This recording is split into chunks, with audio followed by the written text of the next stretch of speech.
دو فرشتے آپ کے کندھوں پر بیٹھے ہوئے ہیں، یمین یعنی دائیں طرف، شمال یعنی بائیں طرف. اور وہ کیا کرتے ہیں؟ فرمایا جب کوئی بندہ کوئی کام کرتا ہے، جیسے ابھی آپ نے نماز پڑھی، اس سے پہلے آپ نے وضو کیا، پھر آپ سنتیں پڑھیں گے، اب آپ واز سن رہے ہیں، تو یہ سارے نیک اعمال کو دائیں طرف کا فرشتہ لکھ لیتا ہے. اور وہ لکھنے میں اتنا چوکس ہے کہ یہ جو اکاؤنٹ سیکشن ہے دنیا میں، سرکاری محکموں میں اور غیر سرکاری محکموں میں سب سے حساس یہ اکاؤنٹ سیکشن ہوتا ہے. یہ آپ کے دائیں بائیں بینک ہے، اگر 10,000 5,000 کا مسئلہ آگے پیچھے ہو جائے تو وہ رات تک بیٹھے رہتے ہیں اور وہ اپنا دماغ کھپاتے رہتے ہیں بھئی یہ پیسہ کہاں گیا. تو اب یہ فرشتے لکھتے کیسے ہیں؟ ما یلفظ من قول الا لدیہ رقیب عتید. فرمایا جب بھی کوئی بندہ کوئی کام کرتا ہے تو چوکس فرشتہ، باخبر فرشتہ، انتہائی ایکٹیو فرشتہ فوری طور پر اس کے اعمال کو لکھ لیتا ہے. اور نیک اعمال کتنے سے شروع ہوتے ہیں؟ من جاء بالحسنۃ فلہ عشر امثالہا، کہ نیک اعمال جو ہیں وہ کم از کم 10 سے شروع ہوتے ہیں. یعنی ایک نیکی آپ نے کی تو 10 کا ثواب. اور برے اعمال کہاں سے شروع ہوتے ہیں؟ وَمَنْ جَاءَ بِالسَّيِّئَةِ فَلَا يُجْزَىٰ إِلَّا مِثْلَهَا. برے اعمال، ایک عمل آپ نے کیا تو 10 برائیاں نہیں لکھی جائیں گی، صرف ایک لکھی جائے گی. یعنی یہ بھی اللہ کی بڑی مہربانی ہے اپنے بندوں پر. فرمایا یہ جو اعمال ہیں جمع ہو رہے ہیں، قیامت کے دن سامنے لائے جائیں گے، اور اعمال سامنے لانے سے پہلے ان کی جو فہرست ہوگی، انڈیکس جو ہوگی، جیسے آپ دیکھتے ہیں کتاب ہے 100 صفحے کی، 1000 صفحے کی، 500 صفحے کی، اس کے شروع میں جو فہرست ہے اس کے موضوعات کی وہ 2 پیج پر ہوتی ہے، یا 3 پیج پر، یا 1 پیج پر. مثلا نمازیں ساری زندگی میں آپ نے پڑھی، فہرست میں لکھا ہوگا نمازیں، ان کی پھر تفصیلات آگے ہوں گی. تو یہ جو انڈیکس اور فہرست ہے یہ اللہ کے بندوں کو سب سے پہلے ان کے ہاتھوں میں تھمائی جائے گی. اور 2 طرح سے، کچھ کے دائیں ہاتھ میں اور کچھ کے بائیں ہاتھ میں. اب جن کے دائیں ہاتھ میں یہ فہرست اعمال کی، اعمال نامے تھمائے جائیں گے، دیے جائیں گے، ان کے لیے بڑا اچھا پیغام ہوگا، بہتری اور بلائی اور کامیابی کا. اور فرمایا وَأَمَّا مَنْ أُوتِيَ كِتَابَهُ بِيَمِينِهِ فَيَقُولُ هَاؤُمُ اقْرَءُوا كِتَابِيَهْ إِنِّي ظَنَنْتُ أَنِّي مُلَاقٍ حِسَابِيَهْ. فرمایا جن کے دائیں ہاتھ میں اعمال ناموں کی فہرست دی جائے گی وہ کہیں گے آؤ ہماری فہرست کو پڑھ لو، اور ہمیں امید تھی کہ ہمیں ایسی ہی فہرست دی جائے گی، اور ان کا حساب بھی آسان ہوگا. دوسرے مقام پر آپ نے فرمایا فَأَمَّا مَنْ أُوتِيَ كِتَابَهُ بِيَمِينِهِ فَسَوْفَ يُحَاسَبُ حِسَابًا يَسِيرًا. فرمایا جن کے دائیں ہاتھ میں فہرست دی جائے گی ان کا حساب بھی آسان ہوگا. اور آپ اللہ سے دعا مانگیں، دعا کریں دل و جان سے کہ اے اللہ ہمیں ان نیک بختوں میں شامل کر جن کے دائیں ہاتھ میں اعمال کی فہرست تھمائی جائے گی، دی جائے گی. اور فرمایا کچھ لوگوں کے بائیں ہاتھ میں دی جائے گی. اور کس طرح؟ وَأَمَّا مَنْ أُوتِيَ كِتَابَهُ بِشِمَالِهِ فَيَقُولُ يَا لَيْتَنِي لَمْ أُوتَ كِتَابِيَهْ وَلَمْ أَدْرِ مَا حِسَابِيَهْ يَا لَيْتَهَا كَانَتِ الْقَاضِيَةَ. جن کے بائیں ہاتھ میں فہرست دی جائے گی وہ کہیں گے کاش کہ ہمیں یہ فہرست نہ ملتی اور اس سے پہلے ہمیں موت آ جاتی. موت اس کائنات کا سب سے کنفرم اور برحق مسئلہ ہے، لیکن مرنا کوئی نہیں چاہتا. ایک آدمی بیڈ پہ ہے، ایک مریض آخری سانسیں لے رہا ہے، آپ اگر جا کر صرف ایک ہی جملہ کہہ دیں کہ اب اللہ تعالیٰ آپ کو اچھی طرح سنبھال لے تو وہ ہاتھ جوڑے گا، کہے گا خدا کے لیے زندگی کی بات کرو، امید کی بات کرو، کیوں آپ میرے مرنے کی بات کر رہے ہو؟ یعنی کوئی بندہ، لیکن وہ بندہ کس کیفیت میں ہوگا آپ اپنے دماغ میں اندازہ لگائیں کہ وہ کہے گا مجھے یہ زندگی نہیں چاہیے۔ اور یہ جو برے اعمال کی فہرست ہے یہ بائیں ہاتھ میں جو تھمائی جائے گی پیچھے سے، مفسرین نے لکھا ہے کہ برے آدمی جو ہوں گے ان کا دایاں ہاتھ یہ گردن کے ساتھ باندھ دیا جائے گا قیامت کے دن، اور بایاں ہاتھ پشت پر باندھا جائے گا تو پشت پر سے ہی ان کو فہرست تھمائی جائے گی۔ اور قرآن میں ہی رب کا ارشاد ہے وَأَمَّا مَنْ أُوتِيَ كِتَابَهُ وَرَاءَ ظَهْرِهِ فَسَوْفَ يَدْعُو ثُبُورًا وَيَصْلَىٰ سَعِيرًا، فرمایا جس کے بائیں ہاتھ میں پیچھے سے فہرست تھمائی جائے گی وہ تو بربادی کو پکارے گا اور وہ آگ میں جلے گا، آگ میں جلایا جائے گا۔ تو فرمایا پہلا مرحلہ یہ، اور اللہ سے دعا کریں کہ اللہ ہمیں ان بدبختوں میں، برے بندوں میں قیامت کے دن شامل نہ فرمائے جن کے بائیں ہاتھ میں فہرست تھمائی جائے گی۔ اب دوسرا مرحلہ فرمایا دوسرا مرحلہ یہ ہے کہ اعمال ناموں کے وزن ہوں گے۔ یہ جو ہم بھی عمل کرتے ہیں اچھے یا برے، ہر عمل کی کیفیت کے مطابق اس کا وزن مقرر کر دیا جاتا ہے، اور ایک ترازو لایا جائے گا جس میں یہ اعمال نامے تلیں گے۔ اور میرے رب نے فرمایا وَنَضَعُ الْمَوَازِينَ الْقِسْطَ لِيَوْمِ الْقِيَامَةِ فَلَا تُظْلَمُ نَفْسٌ شَيْئًا وَإِنْ كَانَ مِثْقَالَ حَبَّةٍ مِّنْ خَرْدَلٍ أَتَيْنَا بِهَا وَكَفَىٰ بِنَا حَاسِبِينَ۔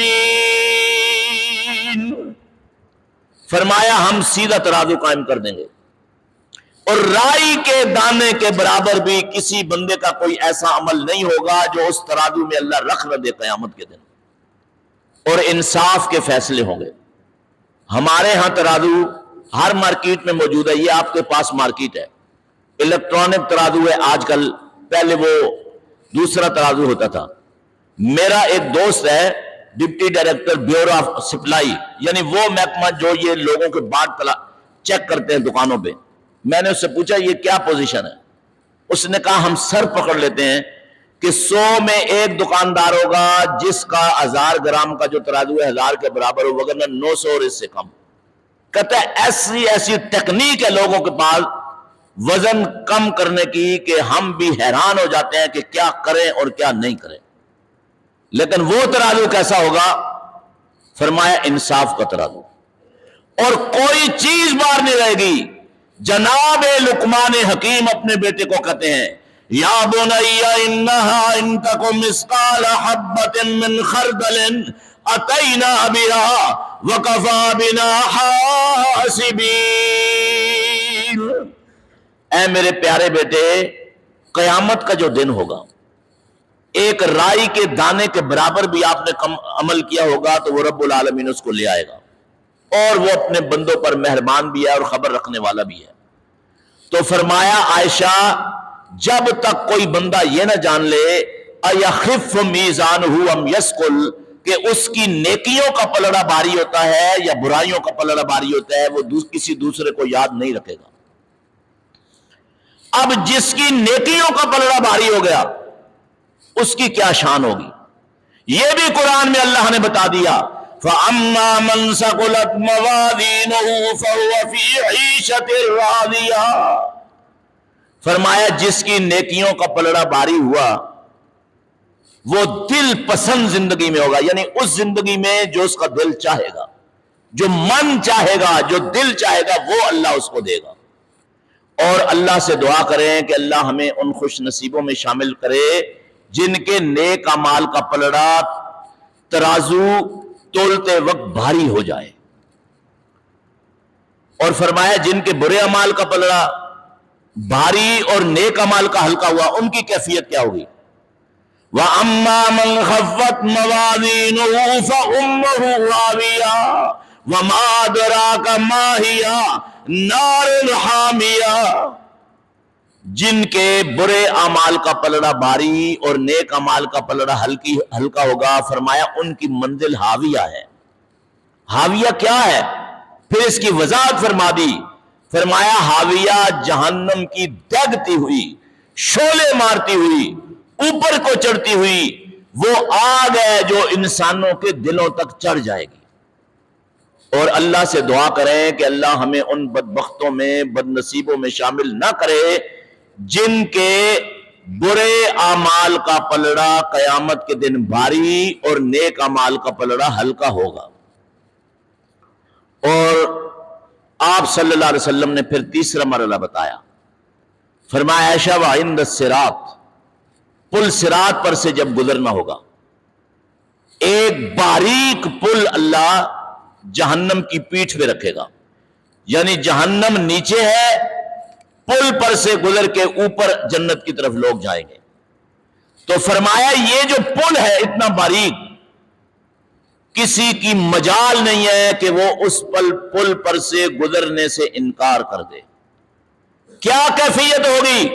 وَإِن مِّنكُم إِلَّا وَارِدُهَا كَانَ عَلَىٰ رَبِّكَ حَتْمًا مَّقْضِيًّا، کہ تم میں سے ہر انسان نے، ہر بشر نے، ہر ذی روح نے اس پل پر سے گزرنا ہے اور آپ کے رب کا آخری فیصلہ ہے۔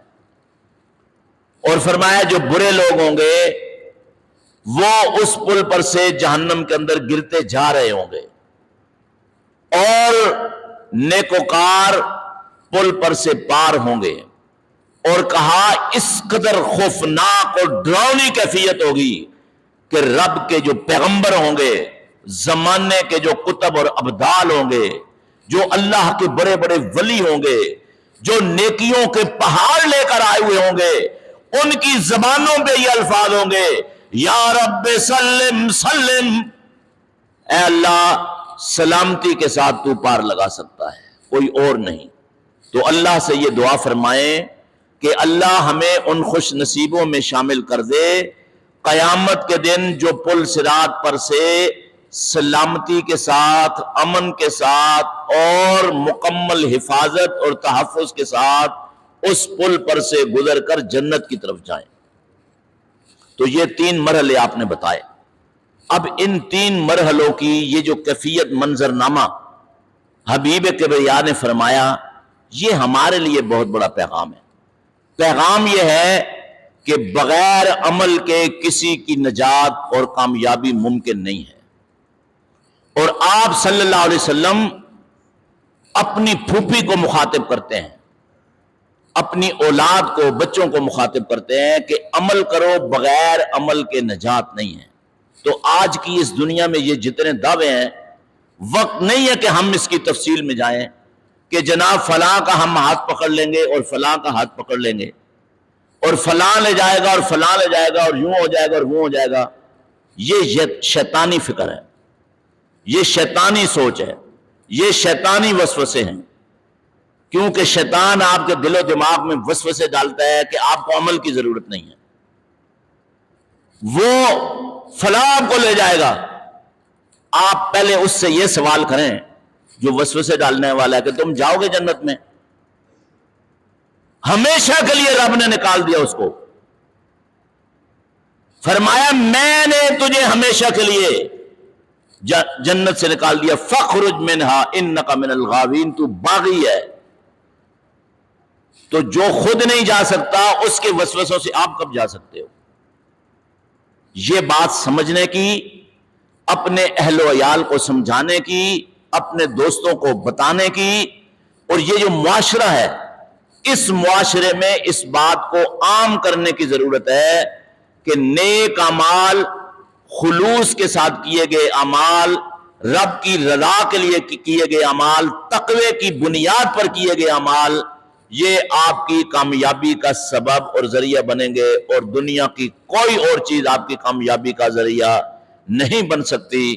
اللہ رب العالمین سے دعا ہے کہ اللہ تعالی ہمیں صحیح معنوں میں عمل کرنے کی، قرآن و سنت کو اپنانے کی، اس کے مطابق زندگی کو بسر کرنے کی، اور اس کی لوگوں کو عام دعوت دینے کی توفیق عطا فرمائے۔ وما علینا الا البلاغ المبین۔